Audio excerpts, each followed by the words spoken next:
हर्ष, अगला सवाल हमें पूछा है प्रियंका असीजा ने, और इन्हें भी चाइल्ड प्लान ही लेना है। इन्होंने अभी तक लिया नहीं है, ये एक अच्छी बात है। जानना चाहती हैं हमसे किस तरह का चाइल्ड प्लान ले। इनके 2 बच्चे हैं और इन्होंने अपनी कुछ डिटेल्स यहाँ पे दी हैं। जहाँ तक इनकी इनकम की बात है, यहाँ पर 2,40,000 यहाँ पर है इनकी कुल मिला के इनकम, और इनके हस्बैंड की अलग इनकम है। 9,000 रुपए हर महीना ये इन्वेस्ट करना चाहती हैं, लेकिन जो कंसर्न की पॉइंट है वो ये है कि इन्होंने अपने लिए और कोई इंश्योरेंस पॉलिसी नहीं ले रखी, और अगर ली है तो कम से कम हमें तो उसकी डिटेल्स यहाँ पर नहीं दी है। और अगेन बच्चों के भविष्य के लिए ये कोई चाइल्ड प्लान में ही इन्वेस्ट करना चाहती हैं। तो सबसे पहले तो हम थोड़ा सा उस मामले पर बात करते हैं कि अभी तक इन्होंने इन्वेस्टमेंट नहीं की है, तो ये बाकी के ऑप्शंस भी एक्सप्लोर कर सकती हैं। एक्चुअली इनफैक्ट इन्वेस्टमेंट भी एक्सप्लोर करने से पहले आपको ये देखना चाहिए कि मुझे पैसे कितने चाहिए। तो क्या चीज के लिए चाहिए? बच्चे के एजुकेशन के लिए चाहिए, उनकी शादी के लिए चाहिए। आज अगर एजुकेशन या शादी होती तो कितने पैसे लगते, इन्फ्लेशन होगा तो कितने लगेंगे 15 साल बाद, 20 साल, 10 साल, जो भी उनकी उम्र है।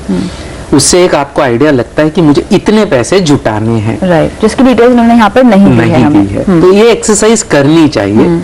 उससे उनको आइडिया लगेगा कि कितना इन्वेस्टमेंट करने से, और एक रफ अजम्पशन ले लिया कि रिटर्न का कितनी मुझे सेव करना पड़ेगा। अब हो सकता है कि उतना आप नहीं कर पा रहे हैं, कोई बात नहीं, लेकिन अगर कम से कम आपको पता तो रहेगा कि आप कर नहीं पा रहे। बिल्कुल।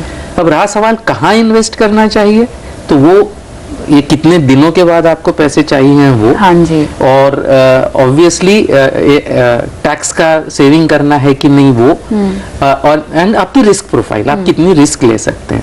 एक मिस्टेक जो हमेशा हम इस कार्यक्रम के माध्यम से कहते हैं कि चाइल्ड, कोई प्लान में चाइल्ड प्लान लिखा हो तो वो बच्चों के लिए अच्छा है, ऐसी बात नहीं है। बिल्कुल। इनफैक्ट इंश्योरेंस और इन्वेस्टमेंट को मिक्स करने की जो एक पद्धति चल रही है, वो उससे सबसे ज्यादा नुकसान इन्वेस्टर को होता है।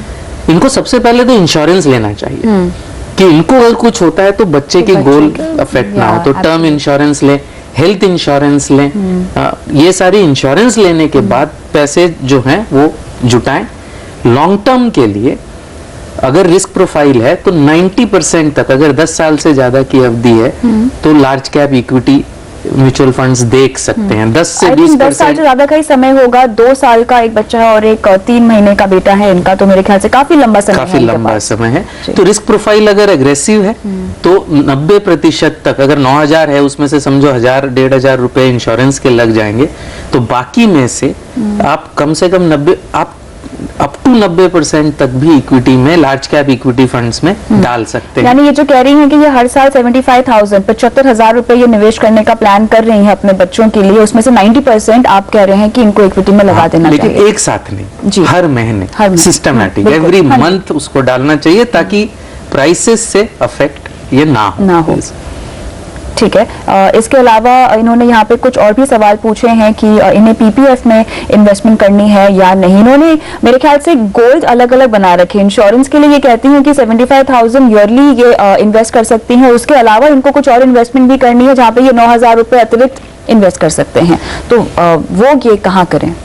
तो जैसे मैंने कहा, पैसे तो एक ही है, दोनों गोल्स को आप क्लब कर सकते हैं। और भी कोई गोल होंगे, खुद के रिटायरमेंट का भी गोल होगा, तो जरा इसको प्रॉपरली प्रोफेशनली हेल्प भी ले सकती है। कई वेबसाइट्स भी हैं, आप हेल्प लीजिए और अपने गोल्स बनाइए।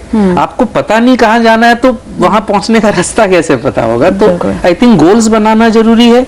पीपीएफ बहुत अच्छा सोर्स है, तो करना चाहिए इन्वेस्ट। बैलेंस्ड फंड भी कर सकते हैं अगर रिस्क प्रोफाइल लो है तो। बिल्कुल। तो यहाँ पे प्रियंका ऑप्शंस तो कई सारे हैं, लेकिन आपको अपने गोल्स को रियलाइन करने की जरूरत है। आपको वर्क करना पड़ेगा अपने गोल्स पर, उसी के हिसाब से आपको एक पोर्टफोलियो अपने लिए बनाना होगा। फिलहाल वक्त है एक ब्रेक का, लेकिन आपको बताएंगे कि धूम्रपान करते हैं या फिर कोई अगर बीमारी हो आपको, तो कौन से टर्म प्लान है आपके लिए बेस्ट। देखिए इस ब्रेक के बाद।